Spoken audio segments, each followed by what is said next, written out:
আজকের দিনটা শুরু হলো একটা মিষ্টি সুখ দিয়ে। গ্রাম থেকে আনা শ্বশুরবাড়ির কাঁঠাল খাবো আজ, সেজন্য প্লেট ভর্তি সাজিয়ে নিয়েছি রুটি কাঁঠাল। তো পুরো ভিডিওটা শুরু করা যাক। প্রথমে আমি আটা কাই করতে চলে আসলাম। এটা ছিল চাউলের আটা। আমি তেমন ভালো পারি না কাই করতে, যদিও প্রথমে গুঁড়াগুলো বলকোঠা পানির মধ্যে দিয়েছিলাম, কিন্তু সিদ্ধ কম হয়। আবার আমি এভাবে দলা বানিয়ে গরম পানিতে আবারও সিদ্ধ করে নিলাম। তো পরে বেশ ভালোই হয়েছিল, ভাবছিলাম ভিডিও করব না।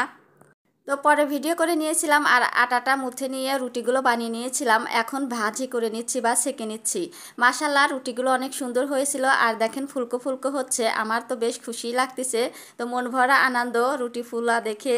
যেহেতু প্রথমে আটা কাই করা ভালো হয়েছিল না, সেই জন্য মনটা একটু খারাপ ছিল, কিন্তু এখন বেশ ভালোই লাগতেছিল, সেই জন্য ভিডিও করে নিচ্ছিলাম।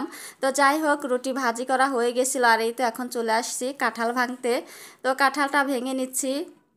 এই তো সুন্দর করে ভেঙে নিলাম। ওমা, এ তো দেখি রসালো কোয়া, হাতে নিলেই চট করে ফসকে যায়। আমি সুন্দর করে সাজিয়ে নিলাম কাঁঠাল রুটির প্লেট। ভাবছি একটা ছবি তুলেই খেয়ে ফেলি।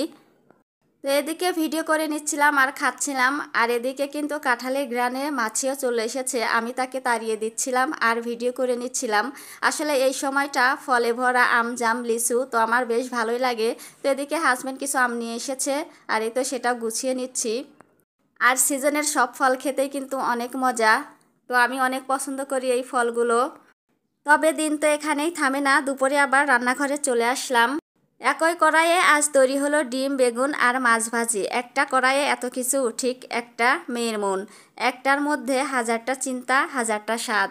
আমি কিন্তু প্রথমে ডিম দুইটা ভাজি করে নিয়েছি সুন্দর করে, তারপরে এই তো কেটে রাখা বেগুনটাও ভালোভাবে দিয়ে দিয়েছি। তারপরে মাছও দিয়ে দিয়েছি। এখন বেগুনটা এপিট এপিট করে উল্টে দেব। তো আমি মাঝে মধ্যে এরকম করি, বেগুন মাছ একসাথে ভাজি। তো কে কে আমার মতো এমন করেন অবশ্যই কমেন্টস করে জানাবেন। আর এদিকে কিন্তু বেগুনের এক পাশ হয়ে গেছে আর ডিমটা একটু নাড়াচাড়া করে দিচ্ছি। তো এখানে আমি মাছটা ভাজি করব না, ভাজি করে ভর্তা বানাবো আর ডিমটা ভুনা করেছিলাম। যদিও ভিডিওতে সব কিছু দেখানো হয়নি, কারণ শুধু এই ভাজাটাই দেওয়া হয়েছে। তো পরবর্তীতে আমি কিন্তু ডিমটা ভুনা করে নিয়েছিলাম আর মাছটা ভর্তা করে নিয়েছিলাম। আর এই তো এদিকে বেগুনটা ভাজি হয়ে গেছে, নামিয়ে নিচ্ছি। অনেক সুন্দরী দেখা যাচ্ছে, তাই না? এরপর বিকেলে আবারও শুরু হলো সেই কাঁঠালের গল্প। তো এখনকার নাস্তায় থাকছে কাঁঠাল মুড়ি।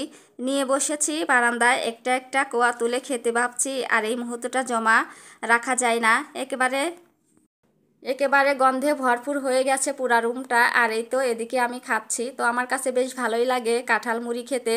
তো কে কে পছন্দ করেন অবশ্যই জানাবেন সবাই। এই তো কিছু বাজার ছিল না, কিছু বাজার নিয়ে এসেছিল, আমি সেটা গুছিয়ে নিচ্ছি। তো এখানে যা যা লাগে সেগুলোই নিয়ে এসেছে, চাল ডাল তেল তো লবণ। আমি সেগুলো ভিডিও করতেছিলাম আর হাজব্যান্ডের দিকে আমাকে সাহায্য করতেছে। তো যাই হোক, এবারে রাত নামলো কিন্তু রান্না থামলো না। চুপচাপ আবার কড়াইয়ে উঠলো পটল। পটল ভাজি, গরম ভাত আর আমার ক্লান্ত মন, তিনজন মিলে রাতটাকে করে তুললাম শান্ত আর পরিপূর্ণ। এই ছিল আজকের গল্প। কাঁঠালের ঝাঁঝালো গ্রাম থেকে পটলের নরম স্বাদ পর্যন্ত। ঘর, রান্নাঘর আর আমার কল্পনার এক মিষ্টি দিন। তোমরা সবাই পাশে থেকো, আবার দেখা হবে পরের রান্নার গল্পে। আল্লাহ হাফেজ।